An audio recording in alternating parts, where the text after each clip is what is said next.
आज ऐसा स्वीट्स लेके आए हैं।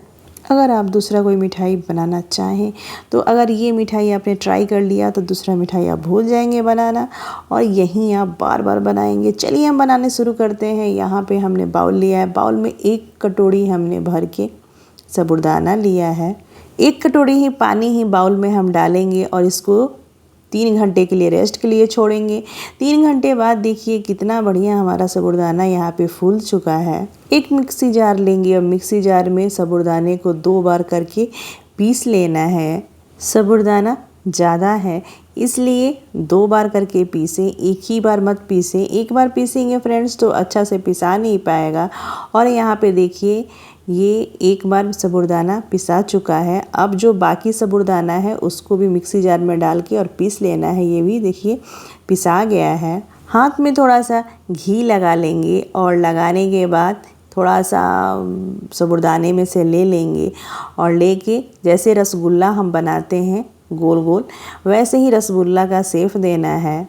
एक रसगुल्ला देखिए बन के रेडी हो गया है। इसको प्लेट में रख लेंगे। ऐसे करके सारा रसगुल्ला हम बना के रेडी कर लेंगे। आज हम बना रहे हैं साबूदाने का रसमलाई और ये रसमलाई इतना अच्छा लगता है कि पता ही नहीं चलता है कि साबूदाने के रसमलाई है और बहुत ज़बरदस्त लगता है फ्रेंड्स। आप व्रत में भी खा सकते हैं। आपका मन जब करे तब ऐसे भी बना के आप खा सकते हैं।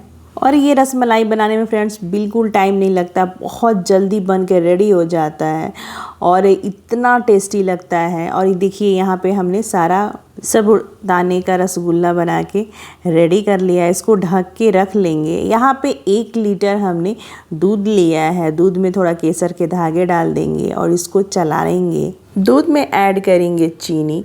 चीनी छोटे वाले बाउल से 1 बाउल हमने चीनी लिया है। इसमें इलायची पाउडर थोड़ा सा ऐड करेंगे दूध में और दूध में इलायची पाउडर डालने से फ्लेवर और टेस्ट दोनों बहुत बढ़िया आता है। दूध में उबाल बहुत बढ़िया आने लगा है। इसमें साबूदाना का जो हमने रसगुल्ला बनाया था वो हम इसमें ऐड करेंगे और ये देखिए सारा रसगुल्ला हम दूध में डाल लेंगे और ये नीचे की तरफ ये जब बैठ जाता है डालने के बाद, जब ये पकना शुरू होता है तो देखिए ऊपर आने लगा है। इसका साइज़ डबल हो गया है रसगुल्ले का और ये देखिए रसमलाई हमारा कितना बढ़िया यहाँ दिख रहा है।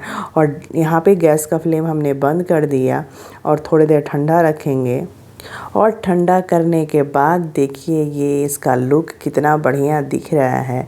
ये बिल्कुल खाने में पता ही नहीं चलता है कि यहाँ साबूदाने का इतना स्पॉन्जी होता है और टेस्टी भी बहुत लगता है।